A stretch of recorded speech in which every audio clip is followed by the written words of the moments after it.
ओम नमो भगवते वासुदेवाय। श्रीमद् भगवद गीता दैवासुर सम्पद विभाग योग गीतार 16 अध्याय। आज पर्व 189। आगेर पर्वे आमरा 20तम श्लोक पर्यन्त अनुध्यान करेছি। आजके आमरा अवशिष्ट 4टी श्लोक अनुध्यान करब। 21तम श्लोके भगवान बोलছেন, त्रिविधं नरकस्य इदं दारं नाशनम आत्मना काम क्रोध तथा लोभ तस्मात् एतत्त्रयं त्यजेत्। काम क्रोध लोभ এই তিনটি নরকের দ্বার স্বরূপ, কারণ এরা আত্মার বিনাশের অর্থাৎ অধোগতির মূল কারণ। অতএব এই তিনটিকে ত্যাগ করবে।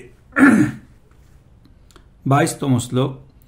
एतै विमुक्त कौन्तेय तमोदारै त्रिभि नर आचरति आत्मन श्रेयोत्ततो जाति परां गतिं। हे कौन्तेय, नरकेर द्वार स्वरूप काम क्रोध लोभ এই তিনটি থেকে মুক্ত হলে মানুষ কল্যাণ সাধনে সমর্থ হয় এবং অন্তে ঈশ্বর আরাধনা করে পরম গতি অর্থাৎ মোক্ষ লাভ করে। 23তম শ্লোক। ইয়া শাস্ত্রবিধিম উৎসৃজ্য বর্ততে কামকারত ন সিদ্ধিম অবাপ্নতি ন সুখং ন পরাং গতিং। যে ব্যক্তি শাস্ত্রবিহিত কর্মত্যাগ করে যথেচ্ছ আচরণ করে সে সিদ্ধি অর্থাৎ পুরুষার্থ প্রাপ্তির যোগ্যতা বা তত্ত্বজ্ঞান লাভ করতে পারে না। অতএব সে সুখ বা মুক্তি কিছুই পায় না। তস্মাৎ শাস্ত্রং প্রমাণং তে কার্য ব্যবস্থিত জ্ঞাত্বা শাস্ত্র বিধানোক্তং কর্ম কর্তুম ইহ অরসি। অতএব কর্তব্য অকর্তব্য নির্ধারণে শাস্ত্রই তোমার প্রমাণ। সুতরাং তুমি শাস্ত্রীয় বিধিনিষেধ ব্যবস্থা জেনে এই কর্ম অধিকার ভূমি মনুষ্যলোকে কর্ম অনুষ্ঠানে প্রবৃত্ত হও। এই যে 4টি শ্লোক ভগবান বললেন দৈবাসুর সম্পদ বিভাগ যোগের শেষে। দৈব সম্পদ বলেছেন, আসুরি সম্পদ বলেছেন। এবার এই আসুরি সম্পদের যে দম্ভ দর্প অভিমান ইত্যাদি বলেছেন, এই দোষগুলির প্রধান আসুরি সম্পদ বলা হয়েছিল। তাদের মূলে কিন্তু আছে এই 3টি রিপু, যার কথা তিনি এখন বলছেন, কাম ক্রোধ এবং লোভ। কাম এসো ক্রোধ এসো রজগুণ সমুদ্ভব। 3য় অধ্যায়ে তিনি বলেছেন যে কাম ক্রোধ রজগুণ থেকে জাত হয়। এরা দুষ্পূরণীয়, অতি উগ্র, এদেরকে শত্রু বলে জানবে।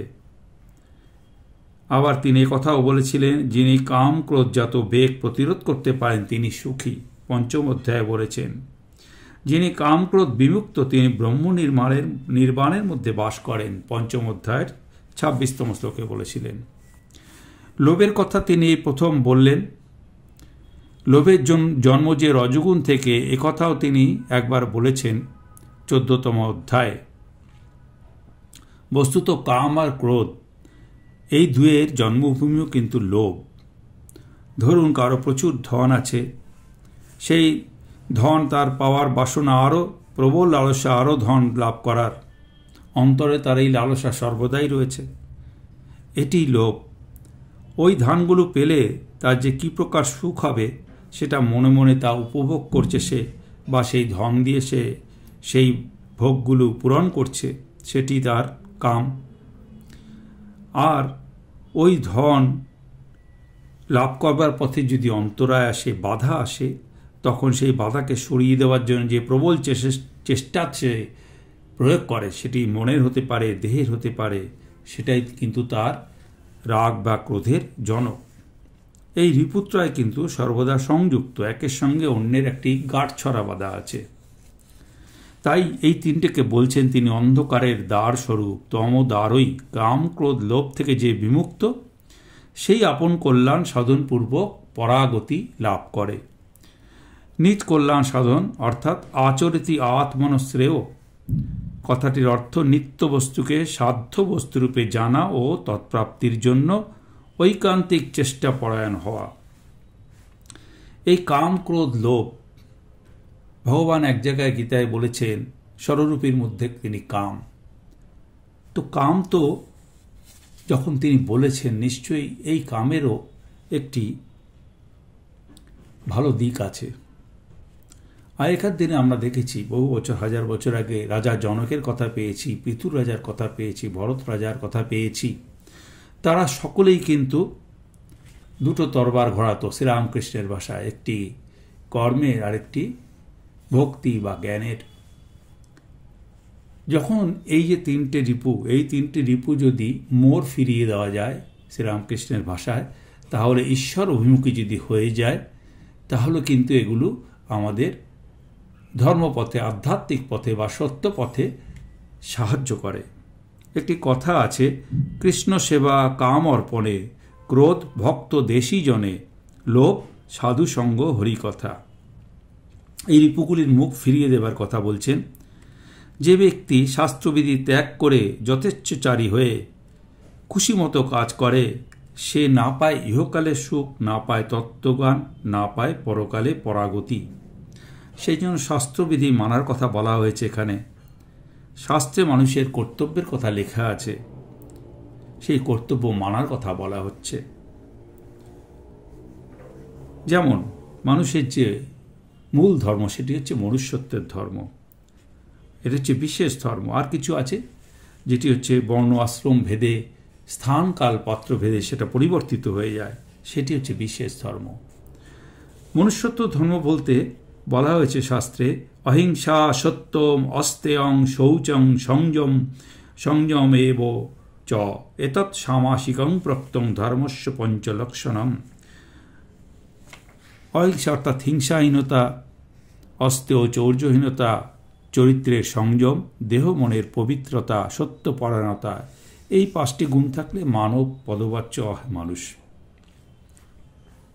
এছাড়া যখন ছাত্র, আগে আগেকার দিনে ছিল ব্রহ্মচর্য, এখন ছাত্রদের কি অধ্যয়নং ছাত্রনাং অধ্যয়নং তপ, ছাত্রদের অধ্যয়নটা তপস্যা, গৃহীর যজ্ঞ দান ইত্যাদি, সেবা, পঞ্চযজ্ঞ, মানুষকে সেবা করা কলিকালে, এটি বিশেষ ধর্ম।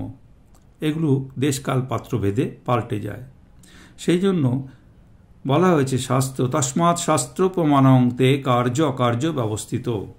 এই কর্তব্য অকর্তব্য নির্ধারণে শাস্ত্র আমাদের প্রমাণ।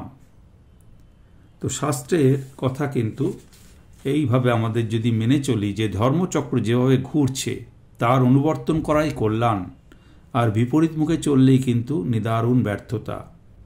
অঘায়ু ইন্দ্রিয় আরাম মৌঘং পার্থ সজীবতী। এই জগৎচক্র যে চলছে, যে অনুবর্তন না করে ইন্দ্রিয় সুখ আসক্ত পাপজীবন ভোগ করে, সেই ব্যক্তির জীবন ধারণ ব্যর্থ। সেই জন্য শাস্ত্রবিধিকে মেনে ভোগ, যেটা আমাদের বলা হচ্ছে ঈশাবাস্য ইদাং সর্বং যৎকিঞ্চ জগত্তাং জগত, এই সব কিছুই সেই ঈশ্বরের দ্বারা ব্যাপ্ত হয়ে আছে। ত্যাগের দ্বারা ভোগ করার কথা উপনিষদ বলছে। ভোগ করতে বারণ করছে না, কিন্তু ত্যাগের দ্বারা, অর্থাৎ সুনিয়মিত সব কিছুর মধ্যে গীতাতেও বলা হয়েছে যে কোনো কিছু অতিরিক্ত ভালো নয়।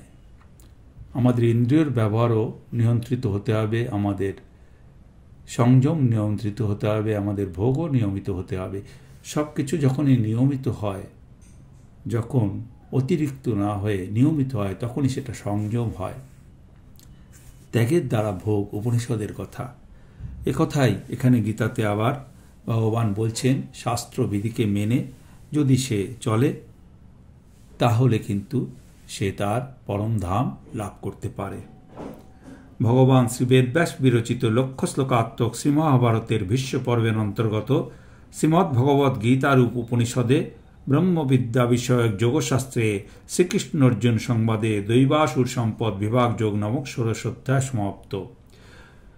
গঙ্গা, গীতা, সাবিত্রী, সীতা, সত্তা, পতিব্রতা, ব্রহ্মাবলী, ব্রহ্মবিদ্যা, ত্রিসন্ধ্যা, মুক্তিগেহিনী, অর্ধমাত্রা, চিতা, নন্দা, ভবগ্নি ভ্রান্তি নাশিনী, বেদত্রয়ী পরানন্দা তত্ত্বার্থ জ্ঞান মঞ্জুরি। গীতার এই 18টি নাম জপ করলে জ্ঞান সিদ্ধি এবং পরম পদ প্রাপ্ত হওয়া যায়। ওম শ্রীকৃষ্ণায় অর্পণমস্তু। হরি ওম তৎসৎ।